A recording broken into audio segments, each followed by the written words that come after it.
I don't know about you guys, my favorite battle in the Star Wars films is by far the Battle of Endor. Mainly because it has employed so many different ship designs and it looks great for being over 30 years old. So I decided to do a list of all the rebels involved in the battle. For this list, I'm using information from both canon and legend sources to identify them. If a pilot has a name in legends and can be seen in the film, even in the briefest of scenes, I will use their legend's name to identify them in canon. So let me start off with a character who is not a pilot, but is responsible for most of the battle. The character I talk about is Admiral Ackbar. He commanded the entire fleet from the Home One, which is the flagship of the Rebel Alliance fleet. He helped with the outcome of the battle strategy and the strategy to destroy the ship that threatened his home world and the rest of the Rebel Alliance. While I was outtrained by his superior battle tactics, booming voice, and trap detecting skills, of course, or saw that the battle won in his favor. So, now that we got that out of the way, let's get to what you came here for. For this first group of rebels, I will cover 4 who were cut from the final film, under the assumption that they flew off-screen, seeing as how there is no contradicting statements otherwise. Unidentified Mon Calamari pilot, A-Wing. There is very little known about this pilot in canon or legends. We don't even know his call sign, but I think his inclusion would have shown that the rebellion had a lot of aliens pitching in to defeat the Galactic Empire, and it shows that Admiral Ackbar's race, the Mon Calans, did want the Empire gone too. It's a little jarring to watch the scene since he does not have his final voice that was planned for the movie, and I guess they could put it in if they want. Sila Kott, so I'm now moving to Sila Kott, a.k.a. Red 3, A-Wing. She did make it into the movie, only she was dubbed over by a man. Her canon gender is female, so she did make it into the movie only to die in both versions. But she did make it into Red Squadron, which Legends fans know is Rogue Squadron. But I don't think that really matters, but maybe it could, I don't know. Unidentified female pilot, A-Wing. I could not find a name for this character. She shows deeply how the rebel pilots were desperate to take her on. I think it's funny that an older woman's fighting in action, but it's also tragic that she was fighting till the last day of her life. Still, though, it's kind of, you know, I'm kind of glad they didn't put it in the film, because the acting wasn't so great either. Ted Nub, a.k.a. Blue 5, B-Wing. Alright, so this may be confusing, but according to Wikipedia, Ted Nub was at the briefing on the Home One, looking just like his brother, who was in the Millennium Falcon. In the deleted scene, he wore a green suit. In Legends and Canon, this makes no sense, but he's cool for the same reason the other alien was cut out. It shows that not only humans wanted the Galactic Empire taken down, and Ted Nub went on to be a character in the expanded universe, and he does have a fair amount of merchandise, so that's actually pretty cool for a character who got cut from the film. Derva Bold. I'm sorry if I mispronounced that. Her scenes in the X-Wing were cut out, but she is in the briefing on the Home One, so she is canon. And also this makes her the first female X-Wing pilot in Star Wars history, so that's cool, of course. And of course, she is a toy like everyone else. Like, it's kind of crazy. It's just too bad she dies. Now that I've deleted scenes, I can get into the ones in the new canon books.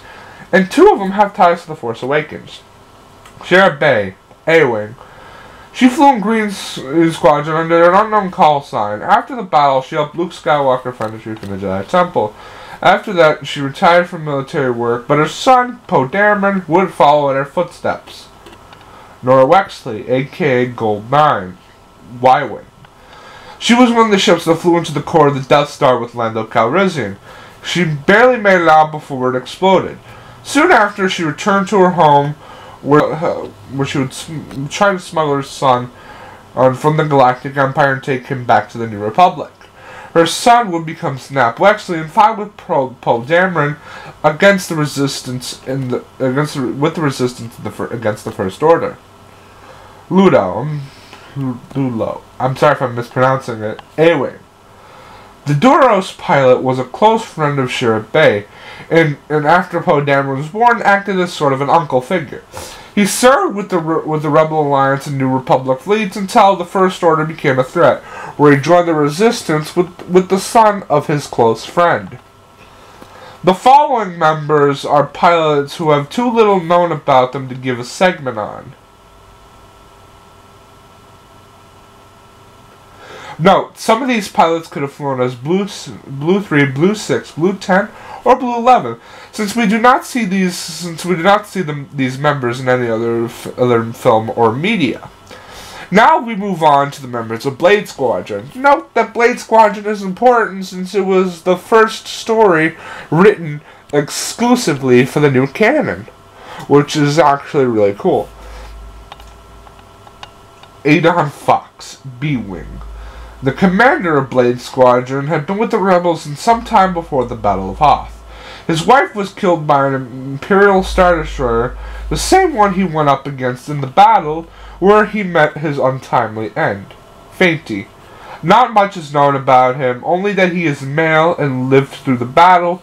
Note, he could have been in the briefing on board the Home One, because we do see 4 somewhat unidentified B-Wing pilots that haven't been identified in the new canon. 5 if you count 10, none. Gina Moonstrong, B-Wing.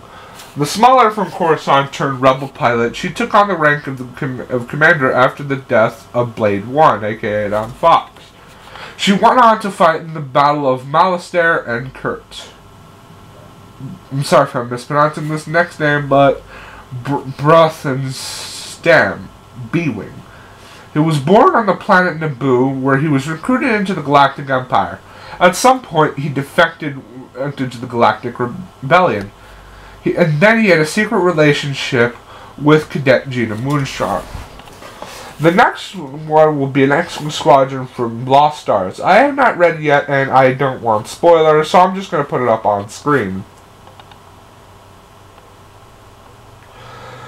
Now, I'm going to finally get into the ones in the movie. Horton Slam, a.k.a. Grey Leader, Y-Wing. During the battle, he followed Lando into the Death Star and barely made it out. He was seen in the Ewok village celebrating with his partner, Kin Kan. In some Y-Wings, they have 2 seats, one for the pilot and one for the gunner. He was Grey Leader's gunner in Legends. He can be seen in the movies, and since it is not introduced in canon, and he can fit. He most likely flew his own Y-Wing in canon. Or X-Wings instead, same thing, but let's move on. Lieutenant, I'm sorry if I'm mispronouncing, Shinjo, a.k.a. Grey 2, Y-Wing. The lieutenant was the wingman of Grey Leader and, of course, had a gunner. Lieutenant Shinjo's gunner in Legends was in the game Rogue Squadron 2, Rogue Leader. She may no longer be Shinjo's gunner in canon, but she is in the movie making her image canon, and like Khan, she most likely flew her own Y-Wing or X-Wing in canon. It's yet to be said. But this also does make her either the first female Y-Wing pilot or the first female, or one of the first female X-Wing pilots. I can't really say. And another name I might mispronounce is a.k.a. Young, a.k.a. Grey 3, Y-Wing. In the Battle of Endor, he tried to attack an Imperial Star Destroyer Chimera before getting shot down by TIE fighters, making one last cry before crashing. Like a lot of the people in Grey Squadron, he does not have a lot known about him. Note, his astromech has been named R3P9. Kalen Farlander, B-Wing. Alright, so I don't think this guy is canon, but since an image which he was retconned in does appear in the movie, I really don't know what to say about it. Since in Legends he was in the Battle of Yavin, and he was one of the first pilots to develop a B-Wing. I don't think he's canon, but I think the image of him could be, since he is one of the B-Wing pilots seen in the briefing on board the Home One. Poslo Thern, a.k.a. Blue 7, B-Wing. I'm sorry if I mispronounced his name again. There's going to be a lot of names that are going to be mispronounced in this video. We know very little about this guy, canon or legends. He was unnamed for a very long time until we got a figure of him in 2010 or 2011. I'm not really sure. It was also a really good set, but our only image of him is in a crowd shot on board the Home One. So he barely squeaks by in Legends or in canon. He was also one of the few ships that flew out of the Death Star core in an attempt to get TIE fighters following him along and survive. Note, his extra could be, like Kalen Firelander's quote-unquote extra, could be Fainty, a member of Blade Squadron, but since none of the B-Wing pilots on board the Home One really match any of the descriptions except for Fainty, who is not described, it could be really anyone. Arvo Renad, a.k.a. Green Leader. Again, sorry if I mispronounce names. Possibly one of the most memorable pilots in the movie. He tasked himself with taking on the Star Dreadnought, the Executor.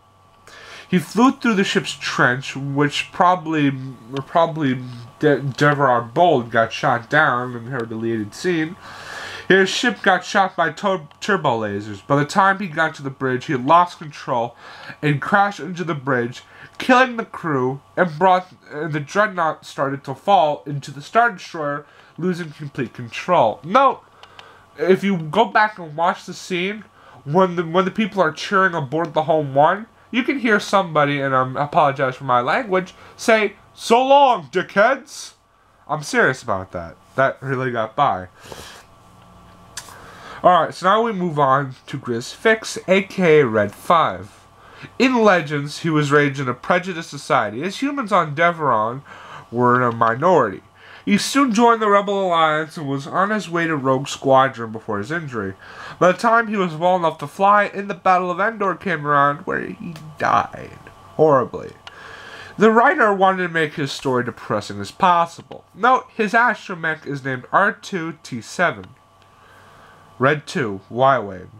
This guy has no known name in Legends or canon. He was responsible for shooting down at least 3 TIE interceptors, the first of which was responsible for the death of Sila Kott. He tried to get a handful of TIE fighters to follow him, along with Jake Farrell. We do not know his fate.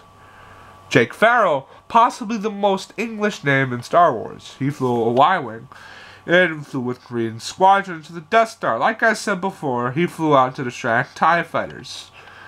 In Legends, he was one of the best A-Wings pilots because he helped design it.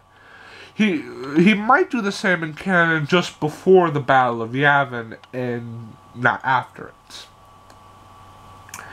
Keir Santage, I'm sorry if I keep mispronouncing that. This is going to be one of the things. a.k.a. Red 7 X-Wing. In Legends, he was rescued from an Imperial detention center, after which he joined Red Squadron, the Battle of Endor. The Rogues changed their names back to Red Squadron after the Red Squadron that was murdered at the Battle of Yavin. Sears was one of a handful of Rebel pilots to enter the superstructure of the Death Star with the intention to destroy the reactor core. However, he was shot down by a TIE fighter before he could continue to get into the reactor core. Tetsu Shira, I'm just going to say Green 3, A-Wing. He has a long history, which I'm not going to get into. He was in the A-Wing on-screen, so he has a visual representation in canon, or the ship at least.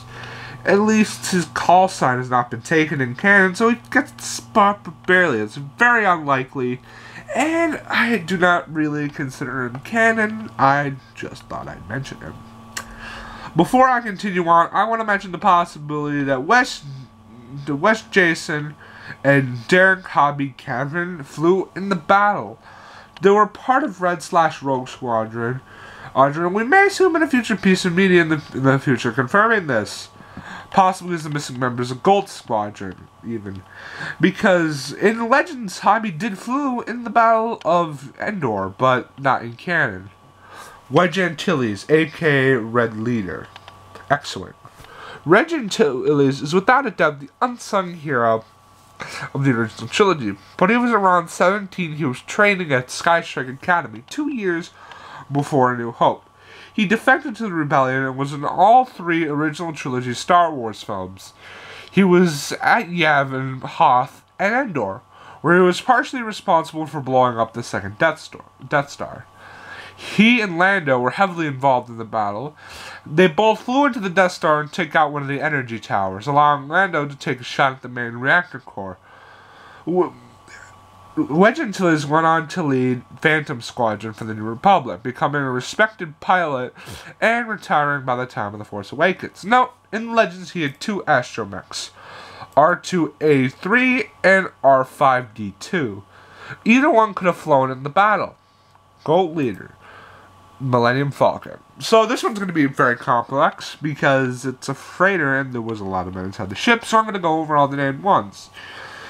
Now, this is possibly one of my favorite characters, but I can't pronounce his name. Nine. I'm sorry if I mispronounced it. His name, I think very few people actually know how to.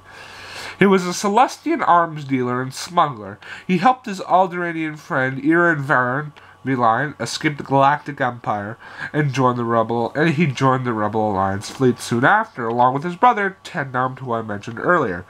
He became co-pilot to General Lando Calrissian in the battle. 30 years after the battle, he joined the resistance against the First Order. He was last seen on the base on Dakar, celebrating after the destruction of Starkiller Base. Airen Cracken, the rebel general, held the rank of head of security intelligence in the Rebel Alliance. On board the Millennium Falcon, he was in the cockpit behind Lando. In a deleted scene, he manned one of the gun turrets at the top of the ship. Blonde, I'm sorry if I mispronounced his name. He was a human male who served as lieutenant on board. On the Falcon, in the deleted scene, he went down onto the bottom gun and tried to defend against the TIE fighters. My guess is why him and Kraken scene got cut is that they did not want to repeat the TIE fighter sequence from A New Hope. Unnamed Sullustan crew member. In the deleted scene, we see a lot of rebels. The one that stands out is a Sullustan crew member, almost falling down. This scene gives scale to the massive Battle of Endor, showing the inside of the Falcon and giving a lot of depth to the battle. I think maybe some of their scenes could have made the movie, but hey, that's just the idea to the editor. Now, we get to Lando Calrissian. The man, the myth, the legend. He owned the Millennium Falcon before Han Solo won in a game of Sabak. At least that's what I think. After he helped rescue Han, the smuggler let him borrow the ship for the battle. As soon as they flew out of hyperspace, he discovered the Empire had set up a trap. He saved all the fighters and ships from crashing into the invisible energy shield of the Death Star. He alerted Admiral Akbar, and the famous line was uttered, "It's a trap." Things got even worse when the super laser took out several rebel crafts. Soon, Lando flew into the Death Star and gave orders for other ships around him to fly out and attempt to get the TIE fighters to follow him.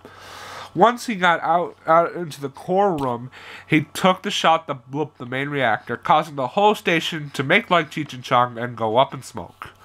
Barely making it out on time, once he made it back to the main moon of Endor, he engaged in celebrations of the death of the Emperor, and at some point he went on to free Cloud City and Bespin from the Empire. By the time of The Force Awakens, he was retired from military acts. Alright, so now let me attempt to try and count up how many ships there were total. Counting confirmed and unconfirmed starfighter pilots and starfighters, of course. Not counting the unknown squadrons, there was a total of the very least 34 starfighters and pilots in the Battle of Endor fighting for the Rebel Alliance. Okay, that was a lot more than I expected, but this was a fun and kind of overwhelming video to make. I hope you all enjoyed this video because I worked my ass off on it. I hope you enjoyed, liked, shared, and subscribed, and peace out.